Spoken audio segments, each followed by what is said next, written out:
Kitab Suci Perjanjian Lama, Kitab Ayub bab 20.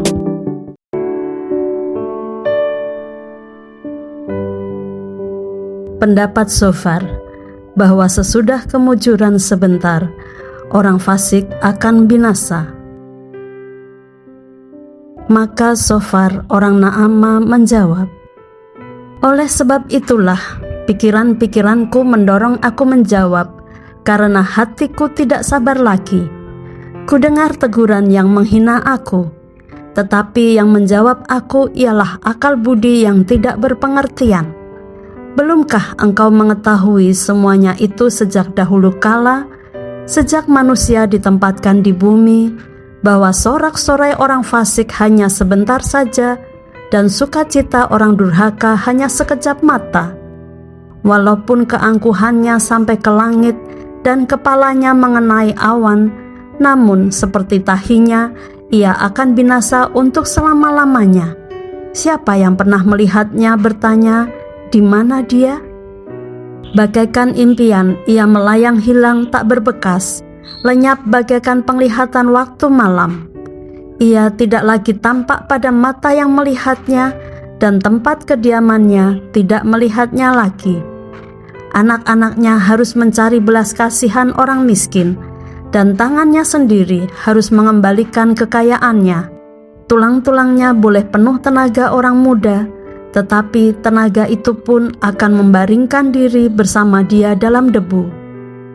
Sungguh pun kejahatan manis rasanya di dalam mulutnya, sekalipun ia menyembunyikannya di bawah lidahnya, menikmatinya serta tidak melepaskannya, dan menahannya pada langit-langitnya, namun berubah juga makanannya di dalam perutnya, menjadi bisa ular tedung di dalamnya.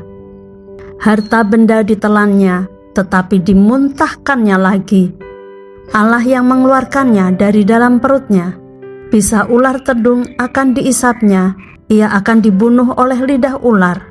Ia tidak boleh melihat batang-batang air dan sungai-sungai yang mengalirkan madu dan dadih. Ia harus mengembalikan apa yang diperolehnya dan tidak mengecapnya.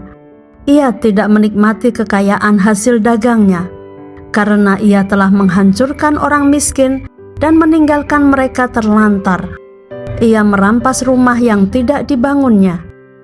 Sesungguhnya ia tidak mengenal ketenangan dalam batinnya, dan ia tidak akan terluput dengan membawa harta bendanya. Suatu pun tidak luput daripada lahapnya. Itulah sebabnya kemujurannya tidak kekal.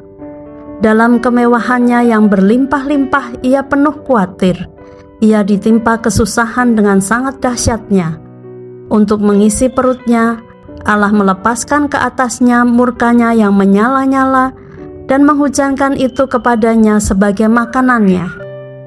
Ia dapat meluputkan diri terhadap senjata besi, namun panah tembaga menembus dia.